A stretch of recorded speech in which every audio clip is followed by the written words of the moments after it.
5-year-old, 9-year-old, 14-year-old Gina DeJesus never made it home. It's a family's worst nightmare. A son, a daughter, a loved one. We're doing everything we possibly can to help you. Gone without a trace. America's Most Wanted has brought justice and hope to families across America, helping to bring more than 65 missing children home. Thanks to some tipsters, Elizabeth Smart was recovered alive. Now we carry that legacy forward with a single mission: to bring the missing home. This hole in my heart where Chelsea's supposed to be. We've assembled a team to lead the search, boots on the ground. Gabby Petito's father, Joe Petito. Car was parked literally right here. Survivor, advocate, and investigator, Kara Robinson Chamberlain. Former undercover detective Derek Levasseur. Maybe someone out there can do something. True crime podcaster Payne Lindsay. Somebody needs to be asked some hard questions. Working with investigators and listening to families. Why would he take the van? Why would he take my phone?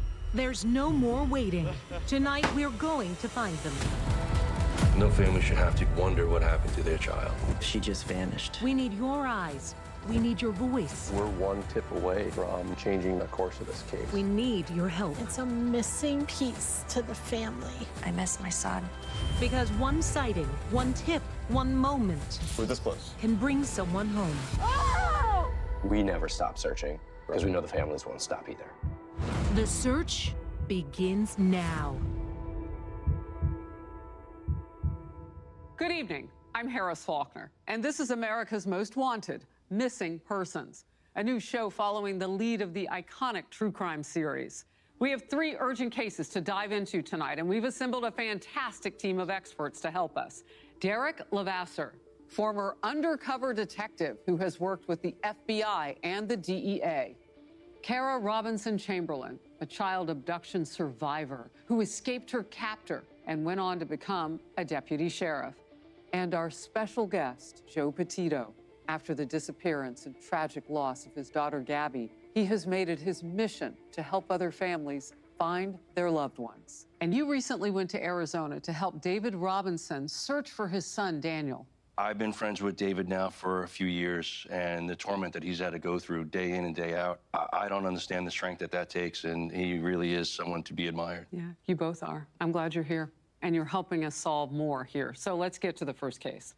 In the fall of 2023, 32-year-old Chelsea Grimm vanished in the Arizona desert. And Chelsea's circumstances are hauntingly similar to that of Gabby Petito's.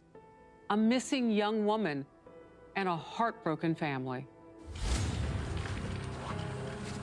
Hello, are you doing all right? Yeah, I just was doing a photo shoot of the lost soldiers and got a little emotional, so I was crying before I got back on the road. I'm just making sure someone called it in, so... Oh, I'm sorry. No, you're quite all right. I'm just gonna sit here and cry. All right, you're good to go.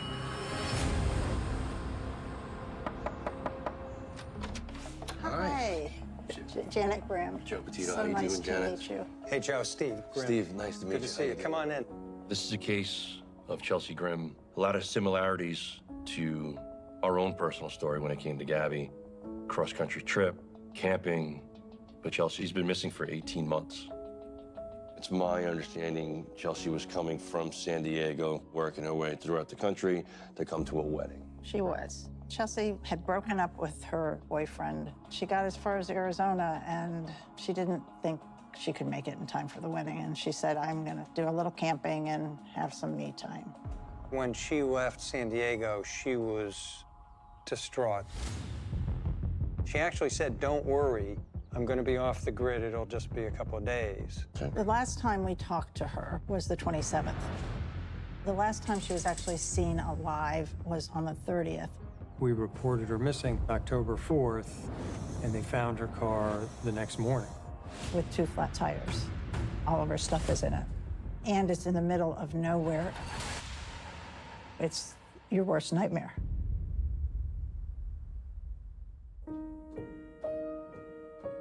Chelsea is our second daughter.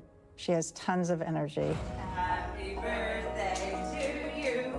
She developed early on a knack for getting attention. The way she approaches her life has always been a little different from the way people approach the world. Her car was found on a National Forest Service road. Yes. 15 miles off of the last paved road. So do you think that there's a possibility that a nefarious incident happened? That was our first instinct, for sure. She left her camera in her car. Chelsea never went anywhere without her camera. She loved taking pictures. And leaving her camera is inconceivable to me. The fact that Chelsea left her camera behind is very concerning for her. But it wasn't just her camera either. Chelsea had a to-do list in her vehicle. A couple of the items were to meditate and to be baptized. What do you think, in your opinion, happened? I wouldn't be surprised that she's joined an organization that's spiritually based. Frankly, if we found her in one of those and she's okay, then we would be pretty thrilled. Yeah. Without a doubt. Yeah, You know, that's the best case scenario for the most part. You Kind know? of feels that way. The problem is, until we find out what happened to her, this hole in my heart where Chelsea's supposed to be won't go away. Yeah. And to live like that forever just seems impossible. Thank you for the strength it even takes to talk about it. We're going to go out there and reinvigorate, you know, the case in a way and see what we can do, you know. I just can't go back there again. I understand that. I can't even really imagine going back there again.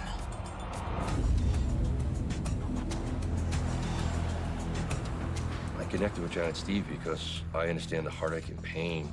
Everybody that's on that missing person list needs to be found. That's why we're here, to help put that message out there.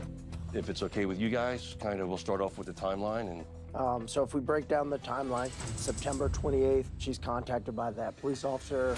I was just doing a photo shoot. If it's okay with you to, if I hang out here for another like 15 or 20 and then head on the road, that would be my plan, I think. She then goes into someone's driveway. What are you doing? You're driving on my yard. She's just lost. And then she goes deeper into the woods. That vehicle was there until October 5th. there weren't a lot of footprints and stuff around the vehicle. No. Based on the photos on the camera, she took pictures of the clothing hung in the tree. Other than that, we really haven't found any clues. You know, where the vehicle was, it's right here. All these lines are individual searchers. We had search dogs, we used drones, we used helicopter. Then we posted missing person flyers throughout the area. Chelsea left her significant other. You guys fill me in on how that worked out? We were never able to establish at any point he ever actually enters the state of Arizona. Gotcha. Talking with the Coconino County Sheriff's Office, they were able to determine that the ex-boyfriend didn't have the means or the availability to leave where he lived to go to where Chelsea was. The dad thinks that there might be some cut-off community. We did have a theory for a possible cult. We have no information or knowledge that that exists. Gotcha, all right. One of the theories is something nefarious could have happened. You know what I mean, walking back to town. There was no evidence of a homicide. There was no evidence of a kidnapping. Okay, so let me ask you this. 2 flat tires? Do you see that often? Usually it's 1. I found it very odd that she had 2 flat tires. Didn't call AAA, but she had AAA, so that was odd. Based on the investigation, we felt like the most appropriate lost person behavior category was maybe a mental health issue, and she just got outside the vehicle and was lost. I believe she walks away from that vehicle, and in that area, it puts you into some hazardous conditions. There's mountain lions, there's other types of wild animals operating in this region. Gotcha, all right. So, best guess, either she got lost in the wilderness, something happened by an animal or something like that, or cold or something, or someone passing by. Took advantage of an opportunity. There weren't a lot of clues. No family should have to wonder what happened to their child. After Gabby, we made a promise that we're gonna try and help as many people as we can. There's not a lot of clues out there, but going to the spot where Chelsea's vehicle was last located could be the deciding factor in how she's found. Wow. What was it like meeting the Grimms? I was really nervous going to meet them for the first time, believe it or not. Because I might have a little bit of guilt, I was able to bring Gabby home, where it's almost 2 years and they haven't been able to bring Chelsea home yet. You know, you got to see the topography there, and I've been through the Coconino Forest. It's not easy. No. How much did it help you to actually, though, be on the ground there? It really gave me a perspective of what might have happened while being out there, seeing the direction her car was in, seeing what state her car was in. There's a lot of speculation, but it really gave me perspective on what possibly happened. I think it seems most probable that she was going for help. She maybe left on foot trying to get help or trying to find a space that was not so vulnerable, and then possibly became a victim of opportunity. Agreed. Well, so Chelsea started off on the 24th, heading towards Phoenix to meet up with a friend. She met up with this friend on the 27th of September. Now, those 3 days that passed, where did she stay? Where were the hotels? Was it just camping in her car? We don't have that information. She was going to meet her friend on the 28th in Phoenix again, but instead drove 3 hours north, 170 miles towards the Khabib National Forest. And there's not a lot out there. So just stopping for gas on a highway exit is not something you can do readily, easily over there. Yeah, there's not a lot out there, but there is a lot of traffic, believe it or not. And I think, Joe, there's not a better person to be on this because we know from Gabby's case, it took a YouTuber online having some footage that was trivial that saw Gabby's van. So this case is promising because there may have been someone who traveled through there and saw something that they don't know at this point how valuable that information really is. Take a look at what you have in terms of captured video on your phone. You might have seen something. Right. And if you have any information, please call 1-866-AMW-TIPS or go to our website, amwtips.com. Still to come in part 2 of Chelsea's story. On the last day she was out here, she takes that photograph. You can see the truck leaving. Couldn't have been an animal. Did she go off the grid or even just a crime of opportunity? And then later, The producer's screaming, "Terrence, stop!" Next thing I know, he's running off the side of the mountain. We stayed in this little area, and I'm like, this guy's long gone. Savannah went downtown. He was the last person to see her alive. After she went missing, someone attempted to use her Cash App card. She just vanished.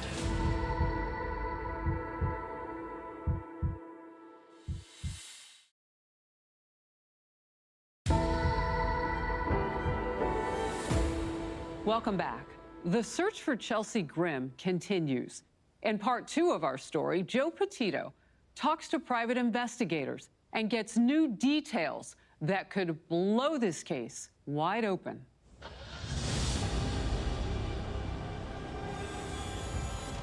I can't believe she drove this. If it was dark and I was driving, we'd get lost. Talking with the sheriff's office, they classified it as a mental health issue. Now we're going to speak to the private investigators to see what theories they have. So, I mean, there really is nothing out here. No, there's really not. Any direction from here on foot's gonna take you days.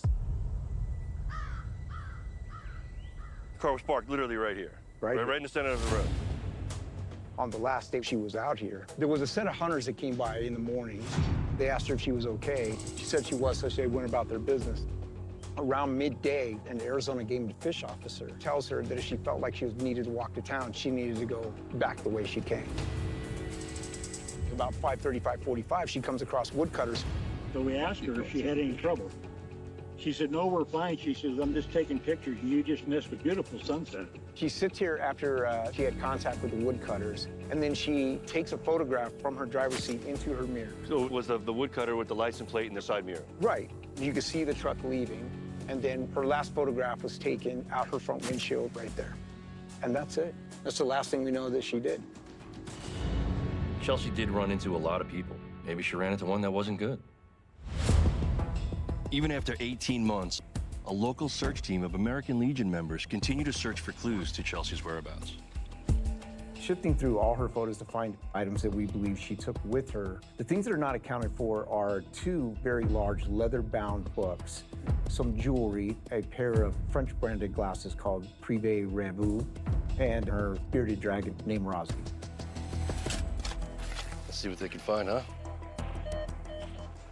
There's nothing out there for miles and miles. A couple weeks killed me. Right. When you start talking 18 months, 4 years, no family should have to go through this.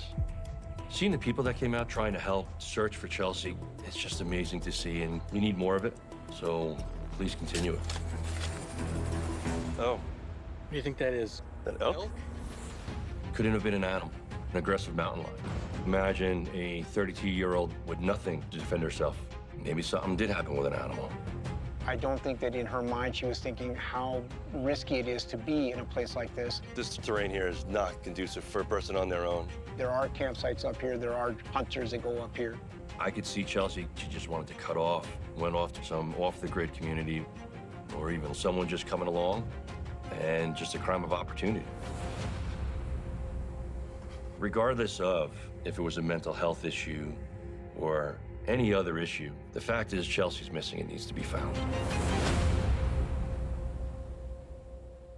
All right, so we know that there's some pictures, and we know how much she loved her camera. She took careful care with the camera and those belongings in the back of the car. It's like she knew she was going to come back to that vehicle potentially. So, Joe, what does that tell you? It eliminates some things that were said before, which is the mental health crisis that might have been happening. And a lot of times labels get put on missing person cases. Yeah, I definitely see that happening in cases often, but a missing person is a missing person. Whether there's a mental health crisis, whether someone's a runaway, as I was listed, it doesn't matter. At the end of the day, it's someone who needs to be found. And two things can be true, right? She could have been experiencing some type of mental anguish and yet still encountered someone with malice intent. Kara, what are your thoughts? I want to remind people that victims don't always act the way you think they should act. You can take a case like mine where I was initially listed as a runaway. The neighbor saw me willingly get into the car. And so ultimately, had I not escaped, I would be another missing person possibly. I would be another murdered girl. So the search was different. I think Kara's case is important to really understand in this one as well, because with Kara, obviously, her offender came up within a matter of seconds with a gun, and it changed everything. And when we think about Chelsea, a lot of people approached her, and she politely declined. She didn't want the help. But what if she met someone who didn't take no for an answer? And if they're a hunter or a camper, more than likely, what are they gonna have on them? A firearm, a knife. So in that situation, a young woman alone out in the wood, maybe not feeling her best at that moment, it would be easy to take advantage of her, especially if they had a weapon. What about her list? She left a list behind it. This is fascinating. Let's pull it up. So to me, the most interesting thing about it is what's not here. And what I mean by that, well, what's missing from this photo? The rest of the notebook. And we know that one of the leather-bound books is missing. So for me, I would love to have access to the rest of that notebook to know what that plan was. And I actually find it interesting where she crosses out meditate and keeps read the Bible, and it kind of plays into this together. So there could be this element of her joining into some spiritual community. Yeah, there was a photo that she took that looked like a makeshift shrine that potentially she made. And what's interesting about this photo is if there's campers out there right now in this area and they see something similar to this, they need to take a photo of it, they need to document the location, because if we find a few of them, it might lead us to Chelsea. I think the same exact thing that helped us bring Gabby home can be the key to bringing Chelsea home. Again, Jen Bethune was able to bring Gabby home for us with the video that she found going through the Teton National Park. But I'll tell you right now. And by the way, at the time, not looking for your daughter. Yeah. Not knowing how significant that video would be. That's what's important here, because someone else could have video in this case as well. But heard the call to action. Yeah, 100%. And took the time. Again, Gabby, from Wyoming down to Florida, he could have dropped her body in Nebraska. Who was going to be able to identify her at that point, especially if there wasn't the social media presence that we had? You know, I have to say this. You blow me away, Joe. You really do. And Gabby created some of that social media presence with being who she was. I'll tell you this. The worst thing that's ever happened to me in my life was a phone call I received on September 19, 2021. If I can get past that day, nothing else is going to hurt me as much as that. So having these conversations that we're having now and talking to families isn't going to hurt me as much as that. So I know that I can do this, and together we're going to make a difference and hopefully bring Chelsea and everyone on that missing person list home. That's right. We will. Kara, if you could, what would you say to Chelsea? If you're out there and you're being held against your will, there will be a moment of complacency. That's your chance to escape. You're brave enough, you're strong enough, you're worth it, you can do it. Amen. Remember, if you at home know anything at all, please call 1-866-AMW-TIPS or go to our website, amwtips.com. Stay close.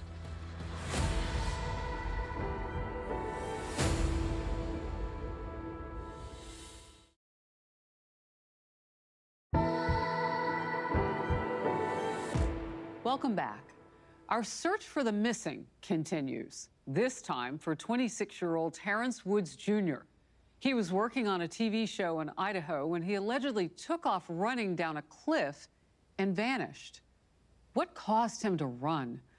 And how do we find him? I want everyone to watch this.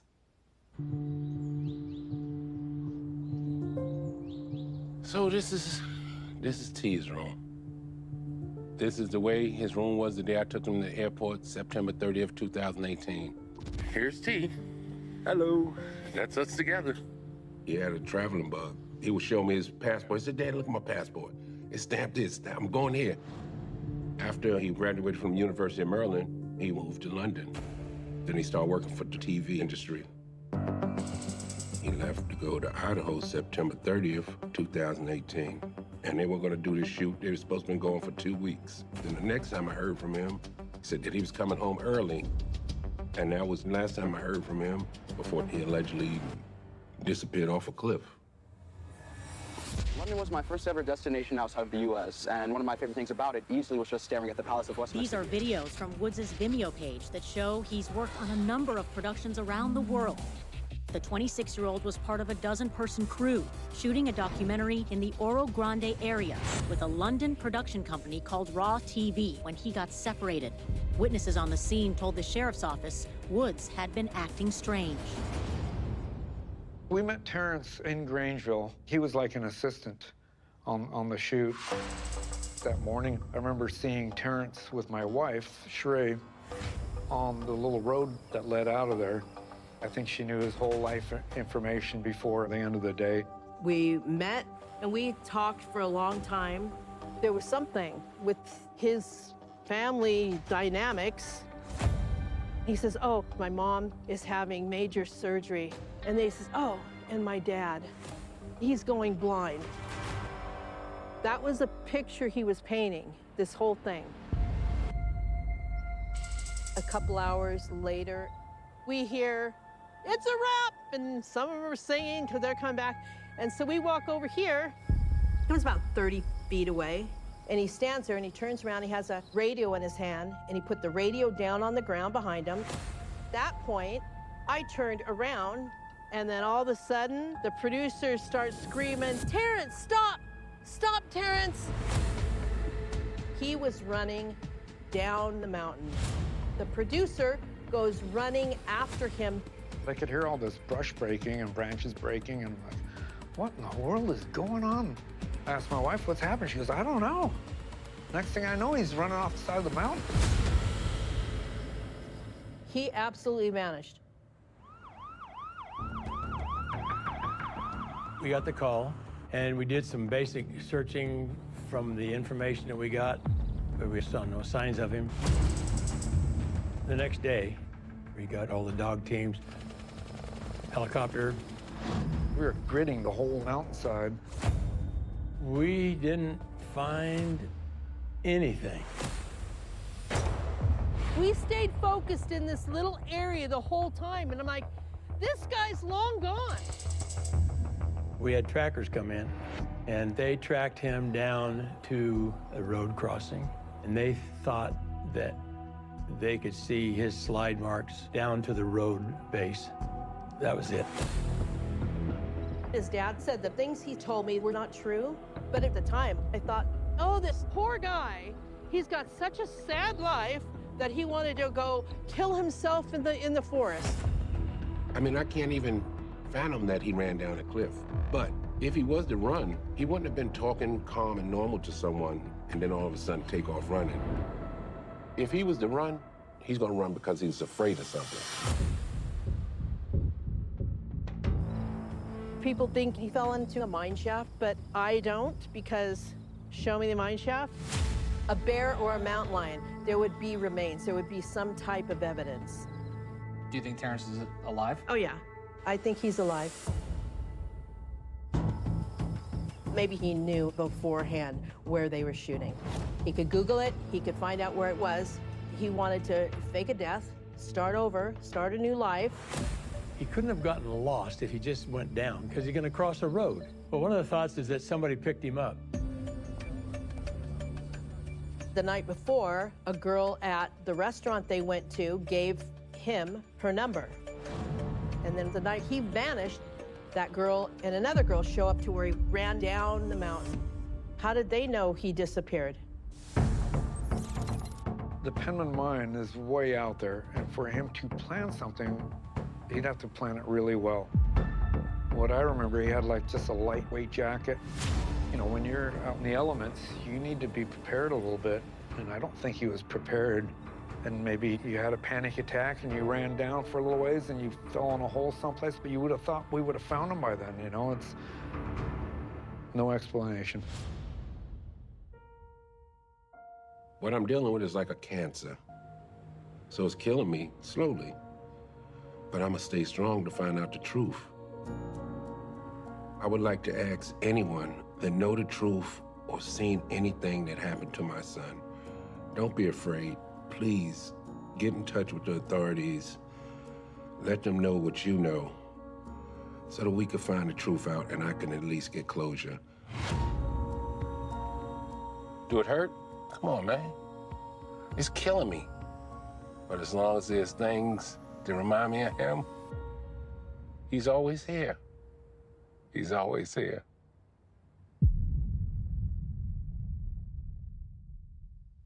We hear that, Dad, loud and clear, and we want to help him. And also welcome back Payne Lindsay. Tell me your top thoughts on this. I mean, it's just so weird. There's too much he said, she said here. We're going off of eyewitness testimony, which is not always that reliable. It's notoriously unreliable. The father suspecting foul play, hey, I don't blame him, because what happened? It doesn't make sense. If he did run down this hill, why would he do that? What was he running from? That's the big question for me. There should be answers to those questions if we're trying to find a missing person. And I also think it's perspective. I've interviewed thousands of people. They've all been at the same crime scene, and yet they all have different opinions on what they saw. They're not lying to me. They're trying to tell me the truth, but not all witnesses are created equal. That's true. All right, we'll get into a lot more of this coming up. What really happened to Terrence and how you can help find him. Stay close.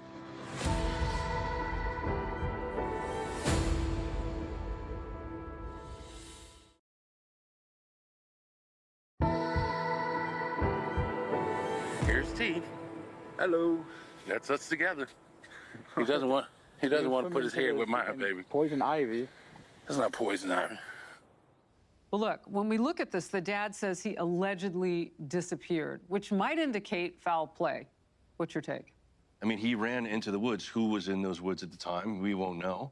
These are questions I would love to have answered. The idea of him running off of a cliff, everyone seeing him run, and then he vanishes without a trace. They have this slide mark down to a road and then nothing. So I think there's more questions than there are answers in this case. And it is a tough terrain. I didn't know about all the mine shafts and air vents and all of that. They were out there. They had canines out there eventually. They had horses out there. They had volunteers out there. They had a helicopter with thermal imaging. No sign of Terrence anywhere, which you go either way with it. He wasn't there, or he's underground in a mine shaft. But I've seen these really deep mine shafts. They are no joke. You take one wrong step and you are gone forever in a hole in the earth. I don't live very far from the Appalachian Mountains, and there have been maps where you overlay missing persons with the cave systems in the Appalachian Mountains, and they seem to line up pretty closely. That leads me to believe more towards the mine shaft. So let me play devil's advocate for a second, because the problem with this case, and I think the reason we're covering it, is you have the text message to his dad saying he was coming home early. Why? You also have trackers who went out there, and allegedly they were able to follow something, and it led to a road. And on that road, they said on the embankment, they saw slid marks that might belong to Terrence. So if that's true, what happened from there? Did he get picked up in a car? Did he continue traveling across it? We just don't know. We know there are no major highways in this area. But if he did get picked up by a car, he could be anywhere at this point in time. This doesn't seem like a young man who would leave the face of the earth without saying goodbye to Dad. I agree with you. This right here is his last text message. It was sent at 8:44 the morning of the day he went missing. What's very strange about this is that he tells his dad, I'll be coming back on the 10th now. The shoot had several weeks left on it. This was sent on the 5th. Why is he planning on coming home early in the first place? What's the likelihood that no one on that set knew why he was coming home early? Trying to figure out ways to leave early tells me that he's not exactly happy on set. Yeah. I don't know. It is worth noting, Raw TV issued a statement in 2024. Here it is. Terrence was a popular figure at Raw. He was a well-liked and valued member of the production team, and his disappearance greatly affected us all. We have the deepest sympathy for Terrence's family and friends. It is truly heartbreaking that he has not been found, and we continue to hope that he will be. All of that is a quote from Raw TV. And authorities have ruled out foul play. So the question now is, well, what more can they do, Derek? I think we need to go back to ground zero, start again. I think about drones. Their capabilities are exponentially better. So we need to send a team back up there, make a map, start marking off mine shafts one by one, send those drones down to those deeper areas where maybe they couldn't get to in 2018, because that might solve the problem. We might be able to find him a piece of clothing, a shoe, something to indicate that Terrence was there. That's where we need to start. I mean, where are my armchair detectives at? I'm talking about Reddit, the internet. I want people online, post pictures, do all your analysis, look at the maps. We've solved cases before online. Let's do it again. That's exactly how we brought Gabby home. Take a look at the picture, screenshot it, save it. This is a handsome young man that deserves all the attention that Gabby just got as well. We have to help this dad. It really does break my heart that he's had to do this for, what, 6 years now? It's a constant type of pain that no one discusses. This is not something that's ever gonna go away, ever. God bless you, Joe. Terrence's family needs all of us to help. Remember, the number to call, 1-866-AMW-TIPS, or go to our website right now, amwtips.com, to help us help them. Coming up, we have exclusive surveillance footage from the last night a missing college student was ever seen. And we have reason to believe she is still alive.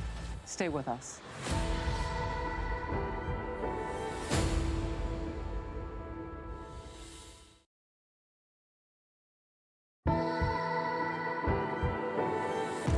Welcome back to Missing Persons. 22-year-old Savannah Hale has been missing since May of 2022, and we have exclusive surveillance video from the last time she was seen in Shreveport, Louisiana, plus a shocking discovery. Savannah's Cash App card was actually used years after her disappearance. May 4th, 2022, I woke up around 8:30 a.m. and my sister Savannah had left me this voicemail. I wasn't planning on letting it go to voicemail, but if you get a chance, you can, call me up or whatever. Love you. Okay, bye. I tried to call her, but I could not reach her. It's not like Savannah to just disappear. Savannah was kind, smart, funny. She loved to sing.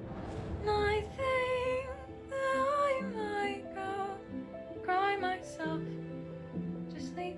She meant everything to me. Still does. She still means everything to me.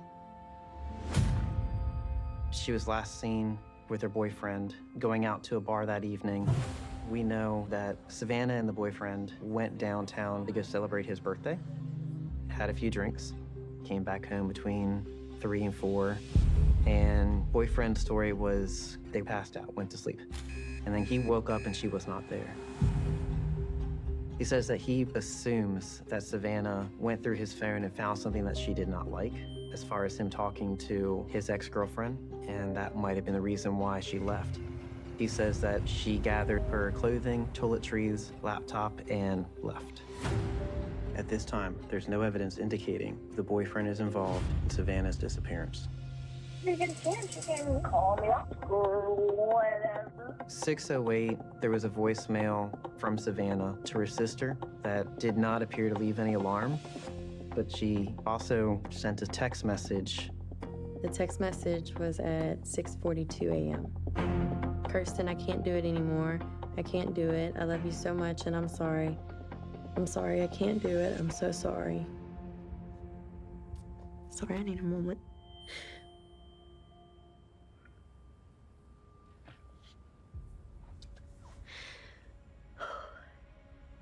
Savannah has struggled with depression for a long time. She has gotten help. She was seeing a therapist weekly. That last month, she did not seemed like she was suicidal. That's what the strange part was with Savannah taking a few of her belongings. Did she just go start a new life? The only thing that even indicates it being suicide is a text message. To me, the voicemail just kind of contradicts that text message, and they're only 30 minutes apart. Call me up. Love you. On her Google Maps, you can see her driving path from that day. Her last Cash App transaction was at the Chevron when she had called me. The last known location that we can pinpoint Savannah Hale was approximately 7 o'clock in the morning when her vehicle was seen leaving the Louisiana Tower parking garage. Savannah has not been seen from or heard from since then, almost as if she just vanished.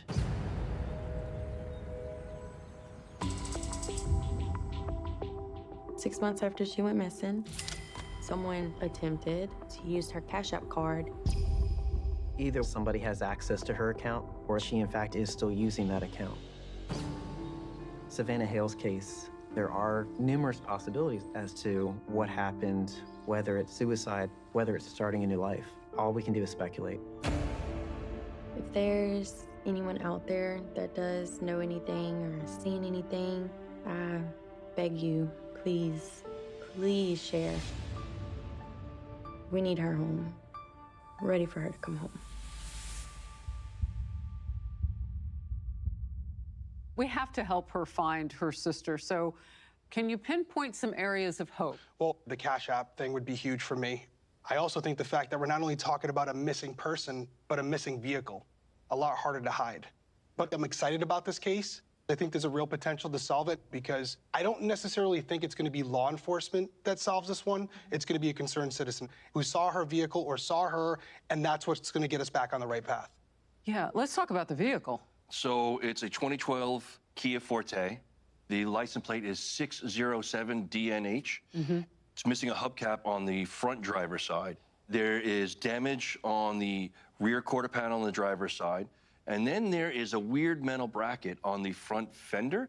This is not a vehicle that's going to be hard to distinguish from others. I see. But I'll tell you this, it's very difficult to hide a vehicle nowadays. There've been a lot of reports that it might be in a body of water. It's important to note that there's been large YouTube channels that have gone out, dive teams, and searched those waters and have not found any trace of her. So we have to do more, but there have been attempts to find the vehicle in the water, nothing so far. So these are receipts from Cash App. Payne. Savannah had a Cash App card. Her sister found out that 6 months after she went missing, her card was used. It was declined, as you can see here. And her sister thought, hey, that's weird. My sister is missing. Why is someone using her card? So she was very smart and thought like a detective here. Right. She funded this Cash App account just to see if they'd use it again. And sure enough, years later, someone uses the card and this time it goes through. This is a missing persons card. They're using it. The only way to get this Cash App card is from her vehicle or her body. I think more than likely, based on the size of the purchase, this might be someone who's down on their luck looking for some food. I want to find that person because I want to ask them where they found the card. Exactly. That's the most important thing to me. I mean, we're looking at theories here. Let's take a look at the text. This is Savannah to her sister. Kirsten, I can't do it anymore. I can't do it. I love you so much and I'm sorry. I'm sorry I can't do it. I'm so sorry. But here's the problem though. 30 minutes earlier, she sounds so jolly and happy on the phone.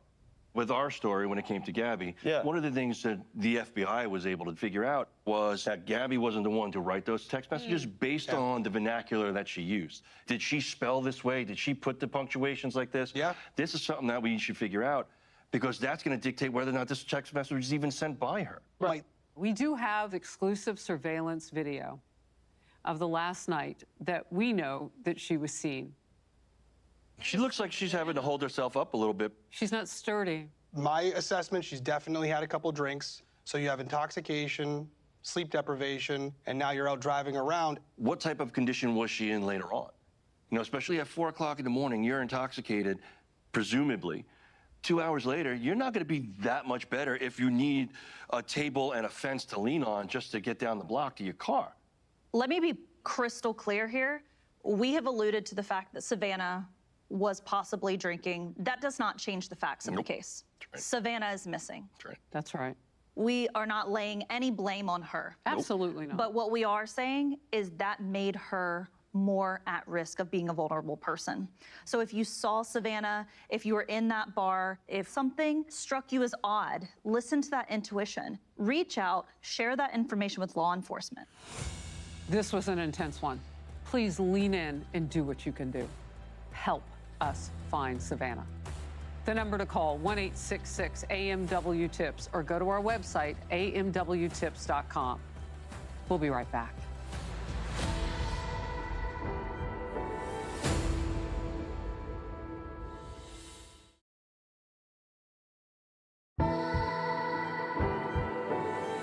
We've shown you 3 cases tonight that are as riveting as they are gut-wrenching, and yet there's still hope.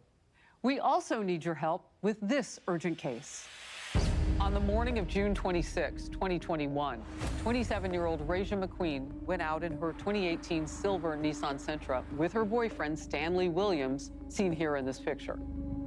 Cameras catch the two in Raja's car near Stanley's neighborhood. Notice there is no external damage to the vehicle. 4 hours later, Raja's car is back on the road. Look closely. Raja is not in the car. A hubcap is missing, and there appears to be a bullet hole in the rear passenger door. Neither Raja nor her car has been seen since.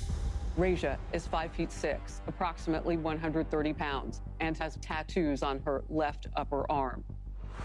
Despite suspicions of foul play, no charges have ever been filed. Stanley Williams, seen here in this picture, and his brother are considered persons of interest by police. If you know anything, please speak up. You can help bring Raja home. Take a look once again at these faces and some of their unique traits. It's up to us to keep searching for them because we have good reason to believe they are still alive. Chelsea Grimm was last seen on September 30th, 2023 in Arizona. She has light brown blondish hair, blue eyes, and wears glasses. She also has a vine tattoo on her left arm. Terrence Woods Jr. vanished in 2018 while working on a TV production in Idaho. He is about 5'9", 26 years old when he was last seen. And Savannah Hale has been missing since 2022. She's about 5'8" and has blonde hair and blue eyes. Memorize these faces. Your tip could bring them home. We shine a spotlight on these cases because we know how powerful you are in helping us to solve them. I want to thank this incredible team tonight, Joe and Kara especially, after all that you have been through in your families. God bless you. Remember, our mission is to bring loved ones home, and it's just getting started. I'm Harris Faulkner. I thank you for being with us. Stay close. We'll make a difference together.